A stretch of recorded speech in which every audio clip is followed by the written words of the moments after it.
Move on to our next item here, which is kind of interesting. It is the Maisie Lockwood Adventures.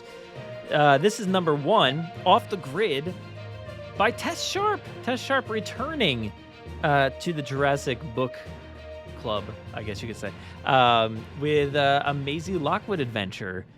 And this is pretty cool. This is like nice and surprising. I was like, oh wow, we're getting books about Maisie, and then I was like, oh wow, they're by Tess Sharpe. That's cool.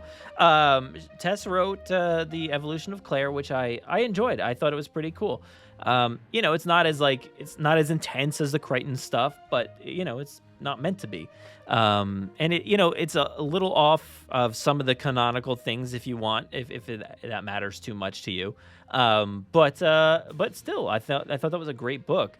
And here we have 2 more. So this is number 1. The second one does not have any other information. It just says number 2. So this one will come out after.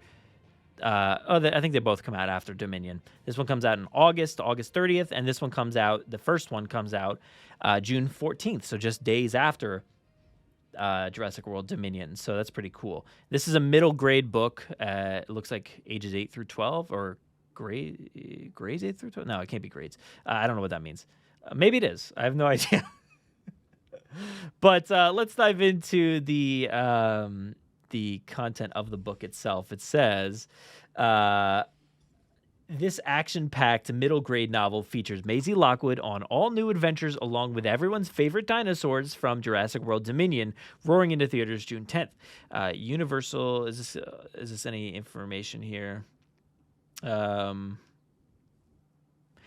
No, doesn't. I think this is mostly about the movie. It's all right. No, it says here, this original hardcover novel tells us the all-new adventures of Maisie Lockwood as she navigates a world filled with dinosaurs, both ferocious and friendly. So, not too much information, but it's cool to see that they're, which I think Tess has described as like these playful little adventures. So I'm excited for them. Are you gonna read these? Did you read The Evolution of Claire? I forget. I didn't read The Evolution of Claire, and not because I don't want to. I just keep forgetting about it. Very similar to Camp Cretaceous, season 4. I just keep forgetting. I have nothing against this happening. I'm actually really surprised this is happening.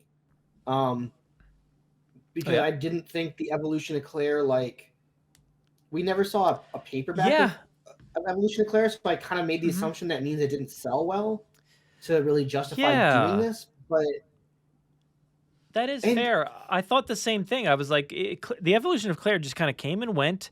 Never an audiobook, never anything like that. And like you're saying, no paperback, I don't believe. And like nothing else. Like everybody just stopped talking about it. Universal really never promoted outside of that initial period. And that was it. Like, it just seems like it died off. Like, we always wondered, did it do well? Did it fail? Is that why we never saw any other books? It seemed like it would have been a great kickoff for all these other characters to have the evolution of whoever, I mean, it must have done well, because here's the thing. I was like, oh, Evolution of Claire must have done well enough to justify writing a book for, I'm assuming, the same demographic and bringing back that same writer. I think it's maybe a little younger this time around. Younger, maybe, but the Evolution of Claire was like more like the teens, I think, and this one's a little bit younger. But still, it must have. That book must have moved a needle somewhere. Yeah, that they were like, yeah, let's kind of do it again, because I would not have been surprised if they released another young adult book, but aimed at adolescent boys, right? And brought in a whole different writing crew and marketed it to be kind of like the cool, bloody teen version of of Jurassic Park weapons, but here we are, we're back, and it's like, okay, we're gonna follow the female protagonist. We're gonna bring back the same writer. I don't know. This was surprising to me, I guess, in that sense. I kind of appreciate. I appreciate that they skew all over the place, and it's not just like a focal point. And I think I see it so often that there are a lot of people that are triggered by Jurassic World and this content going in different directions than maybe it did as when like we were kids and stuff like that. Sure, yeah, Which certainly when we were kids, it was just like boys. This is only for boys, and it's yes, like I'm yeah. glad that they've branched out into other facets, and it's like, and it's surely the books were very dark and brutal at times, but like I've been rereading them, especially the Lost World. The Lost World is like it's not a kiddie book, but there's so many stories in this about the kids, and it's a lot of this book is about like the kids' perspective. So I always find it funny when like everybody's like, "Oh, Jurassic World is just dumbing everything down these days," and I think it's just offering more. It's not necessarily dumbing things down. It's offering to everybody. Where if you want Lego show, you can watch a Lego show with your really young kids. If you want to watch Camp Cretaceous with the slightly older kids, watch Camp Cretaceous. If you want to read these books, so there's a lot of options these days, and I feel like people are just afraid of options, and it's like sad to see, but I'm glad to see it. I'm really Well, happy to they're see. they're mad that if it's not for them, they Hmm. feel like they've been excluded somehow. And it's like you haven't been excluded. They're including more. Like Yeah, I yeah, don't get why. Like okay, if it's not for you, why do you feel like you've been robbed of something? Like no one is saying. I mean, look, Camp Cretaceous is not for me. No one is saying that I can't watch it. I can I can go watch it and I can get out of it whatever gems I can find in there. I mean, look, Camp yeah, Cretaceous gives me a Kentrosaur design that I like and prefer to have in my Jurassic World Evolution game.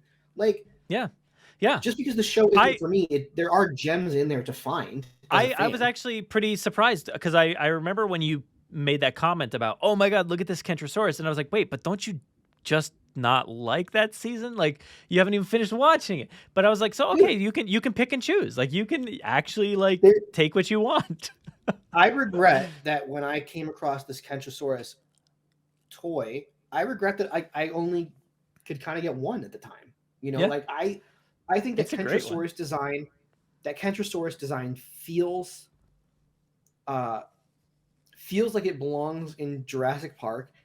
It feels Hmm. like it belongs in my favorite iteration of Jurassic Park, which is the Kenner, kind of, line. Like Sure. it's a gem in that show that I enjoy. Do I enjoy when a character hugs a Tyrannosaurus Rex? No, not particularly, but they can all be winners. I don't think that happened, but yeah, I understand. You get what I'm saying, though. There is something that is close enough that I was like, nope. Yeah, no, I get what you mean. So it is nice though to see that this is like something that everybody can be involved in, and that is like what has really been missing. So you're really opening it up to people, and I think that's fantastic. But everybody Case can. in I point, will read this because I want to know about the Maisie stories, even if it's not aimed towards me. I right? do want to know about it. So that I think that's I pretty want to cool. know. I mean, case in point, like, right, this is probably not aimed towards me, but I am interested in this younger Triceratops, like, Mhm. and what that kind of invokes a little bit of nostalgia coming from the original book and stuff. What is Oh, that? for What do sure. they do with that? So yeah, Yeah, I it mean, looks like there's some mercenaries like in the background. I don't know. They're maybe tracking down Blue or dinosaurs or something, and she's trying to get them to safety. I don't know. I'm interested to hear how this opens up the story and gives her some backstory for these past 4 years. Um, I think it's all cool. I do want to yeah, point out some more information we have here. Where is it? It's up here. So, author Tess Sharpe went on Twitter the other day and just wanted to talk about it and clear up some things because, like, this all came out of nowhere. And even when it was first revealed, Tess was like, I don't know if am I supposed to talk about this? It really hasn't been revealed. It was just like on Amazon or whatever, or I think it was even on their website, like the Random House website. But she was like, I don't know, should I talk about this? But here Tess is like talking about the book after being asked a lot of questions, and it says here, I've been getting a lot of questions about Off the Grid. Maisie's first adventure is canon. in quotes. I will say that I wrote it in line with all the Jurassic material I was given. Not going to say what those were, but the books and movies have very different purposes and needs. There are things that we need for practical purposes in Maisie's adventures to problem solve that the movie people might not need or might not need to exist in the movie world. Like, I have these sonar fences in the book that when you set them up, the dinosaurs will kind of stay put. Tangent. This is me talking. It kind of reminds me of the Lost World book. They have this like sonar thing that like keeps the dinosaurs away. So like it kind of ties in. Tess goes on to say, I needed some sort of portable thing to temporarily contain the dinosaurs because otherwise they just run away, you know? In a movie, the existence of such things might mess up a plot point when, in my book, I need fences for the plot. I get notes from the entire Jurassic team on my books. Colin and Amblin team always give incredibly insightful notes, but I always will view all my IP books, Jurassic and otherwise, as flexible when it comes to canon simply because I tend to work in active franchises. When you're working in an active franchise, that is constantly being added to in various forms of media, toys, movies, games, books, and there are multiple creators. There is always going to be be evolution and growth and change of the canon. Thematically, I've always felt very in line with the filmmakers of Jurassic World movies, to the point where some of the things I just made up in Claire, I look very purposefully aligned to Fallen Kingdom canon. I had not read the Fallen Kingdom script when I wrote Claire. I did get access to more materials this time to prepare for Maisie's adventures, and I think her books are really thematically linked with the arcs and themes, but there is likely some stuff in them that probably wouldn't work in a movie, and that's why they're in books. But I feel like Colin and Amblin gave us the perfect middle grade adventure opportunity in Maisie. She, like many young people, feels like an outsider. She's made this giant choice that no one else could. She freed the dinosaurs, and now she has to figure out her place in protecting them. Also, like many of you, I, as a fan, continue to hope for adult Jurassic books, and I always mention this when I can. I am not the writer to do them, but I'd love to read an adventure thriller with dinosaur rescuers versus poachers, or a sci-fi about Dr. Wu's past. There we go. That's the end. So lots of information in this. That's probably killing people's ears. Sorry. No, it's okay. Finally, somebody who comes out and it says in a very long way, it's canon until it's not. Thank you, Tess Sharpe. You have given the last 4 years of my life vindication. Where's the vindication gif from Brooklyn Nine-Nine? Vindication. Thank you. Yeah. A completely unnecessary statement that I am so happy she came out and made. Like, she's just done. She doesn't have to deal with it anymore. Yeah, it's a flexible situation. This canon, right? It can change at any point, and that's literally what you've been saying mostly, and I've been following up on you and saying that a lot. And at this point, like, I've come to the conclusion that like I don't necessarily care about canon. I just care that like things are like cohesive enough, like, but I don't care to like strictly, rely on everything. Like the fact that in the evolution of Claire, I think it's Claire's sister's husband has a different name than he does in Jurassic World. Okay, whatever. It doesn't ruin anything for me. It doesn't null and void the book for me, even though it's like it's just a mess up. I don't know why that happened. So there's things like that, and like I can understand why maybe somebody would be like, well, why is it viewed as flexible? Like, why if you're talking about if this is supposed to be canon, why is it not just canon? Why is it not just made to be in line with everything else? So I can understand that point of view because I've had that point of view. I know that point of view.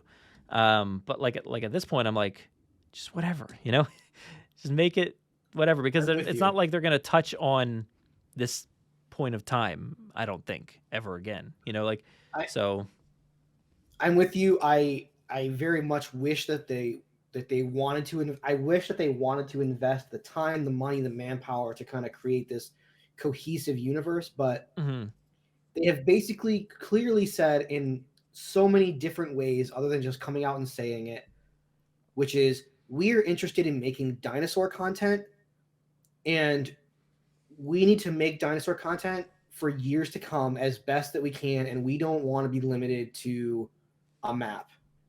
Um, and They I want to mean, be off the case in grid. point, they want to be off the grid. They don't want their map images to all be the same in any of their content. No, but like they don't want to be beholden to something they said 10 years ago, and I think that is a fair and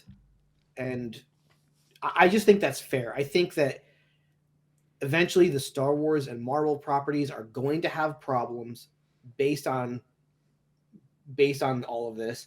And I think that Jurassic is just getting ahead of it and being like, we just don't care. Like, Yeah, they just that's their statement. Like Marvel at least is like, hey, we have the multiverse. We can do whatever we want. Like literally, they could get away with absolutely anything at this point because they've written it into the story. So they could pretty much say right. it was a multiverse. It doesn't matter, you know. Like so that works for them. Star Wars, they kind of they still adhere to say everything is canon. You know, this is all canon. But then when you look at like how certain things were done in a book that features like Cobb Vanth, but then also he's in The Mandalorian, and the story's slightly different there. Like so, there's like they're doing like the Jurassic thing that like Jurassic just doesn't care about these ties. They're not. But they're being more strict about it. They're saying this is all canon. This is all canon. Follow our lead. But then Jurassic's like, well, we're going to leave it up to the creators to say it's canon in quotes, but we'll never admit to it. You know? I think it just gets them out of a sticky situation with the fandom in 2, 5, 10, 20 years. And it's like, can you just enjoy dinosaurs? Like, that's really what we want from you. Like, we get that we made Aaron really mad by changing the Parasaurolophus face. Like, we get it. But can you just be happy that you're getting more dinosaurs, please? Yeah. You know, Yeah. I'm a little broken, but it does kind of just alleviate. There's a stress in wondering, is it canon, is it not canon? And I just feel alleviated to just let it go and just be like, it's just fun dinosaurs. It's just fun dinosaur content. Like, you know, and we'll get to this maybe in the trailer a little bit, but like, do I think that Dominion is going to be revolutionary in movie story narrative? No. But you know what? It looks like a fun dinosaur movie with people. Like, cool. That's what I signed up for as a kid. Like, yeah. I've been very open. My favorite quote canon is the Kenner stuff. That's my favorite Jurassic Park. That's my favorite Jurassic Park like media. The world that has been built via Canon, like not Canon, but Kenner is what I meant to say. The world that Kenner built with all these, you know, these different mercenaries and you know, all these hunters and vehicles, these really cool vehicles and cool looking dinosaurs. Like that is the world that you envision. Like, and you know, a lot of us do. And I think like Jurassic and Universal is just like, hey man, it's the 90s. It's still the 90s here, and we don't care. Like nothing matters. Like it's all flowing and all over the place. Like I feel like that was the way in the 90s. It's like we don't care about canon. We're just gonna put out stuff, and if you like it, you like it. Or I mean, if you don't, you don't. Man, if Camp Cretaceous were to end, and then oh my gosh, I'm like tearing up thinking about it. Oh. If Universal decided to pull like an X-Men 97 and do a Jurassic Park Kennerverse cartoon. Oh my gosh. That would be cool. Oh, I'm so excited over something that will never happen. Aren't they continuing that show, by the way? Is that show the X-Men one being continued on Disney Plus? That's what I'm saying. If they pulled a Disney Plus and were to be like, hey, we're gonna do, hey, we're glad you enjoyed Camp Cretaceous. We're not gonna Yeah. continue that right now. We're gonna do something new. It's gonna be a 2D 90s style animation, and it's gonna Yeah, look that would be awesome. exactly like if they wanted to give me 1 season of that, 2 seasons of that, like, oh my gosh, please. There's even Yeah. that canceled, like, I want to say, was it art for a show that eventually got canceled? And Yeah. it kind of looked like the Kenner line. I don't know what the legalities are of bringing all this stuff back. I can't imagine that Universal doesn't just own it all.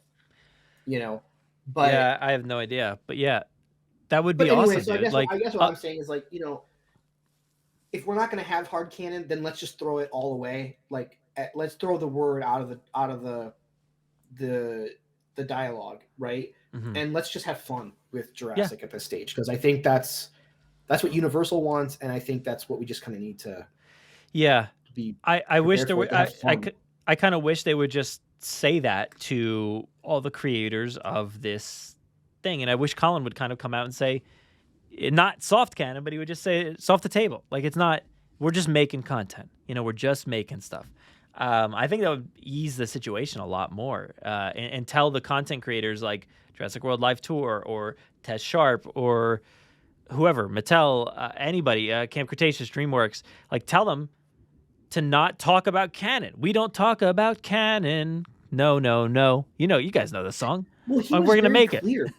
He was very clear when Jurassic World was announced. He was like, "We are not interested in creating a universe." He said this. Did he? I don't remember And saying that quote. oh, so long ago, he was like, "Well, we're not really interested in making a universe." And But he lied, then, though. Like, that's a lie, because look at this trailer that we're going to talk about soon. well, sure, but the Jurassic World is not a universe. It's not a cohesive universe. He's held up that end of his phraseology, But instead of saying stupid things like it's soft canon or putting Yeah. Tess Sharpe in a situation where she has to write like, just come out and say, look, what we're bringing to the table is fun dinosaur content. Yeah. And we're going to do it under the banner of Jurassic World. Yeah. And be done with it. Like, I think Yeah. the argument would end. Yeah, The that's what I'm discussion would saying. be over. It would alleviate a lot of stress, like you're saying. Like, you don't have to wonder and, is it gonna be canon? Like, it's like I saw in Chaos Theory mode that the Raptors killed the Spinosaur, and then on Twitter years ago they said that the Spinosaur that was in Jurassic World was the Spinosaur. So is that the, like, I hate these, like, we're literally, what's Charlie Day in that GIF or image that, like, of him with the ropes on the wall, like, connecting dots. Like, that's how it feels to be a Jurassic fan now. So it would be nice to kind of have that stress alleviated. And I appreciate and I commend Tess for coming out here and just being like, hey, this is how I make my stuff. I use what they give me and then make it. And if I try to make it as canon as possible, but, like, at the end of the day, if I need something in this book, I'm going to put it in the book. Like, and if they say no, sure, they say no. But, like, if I need some weird fence in the book, it's going to be there. And I got to commend her for that. So that's fantastic. So, yeah, cool. I'm excited. I need to get into Evolution and Claire. I need to read it. And I'll read these too. Yeah, definitely get into it. It actually builds, like, a really nice world for the early days of the park.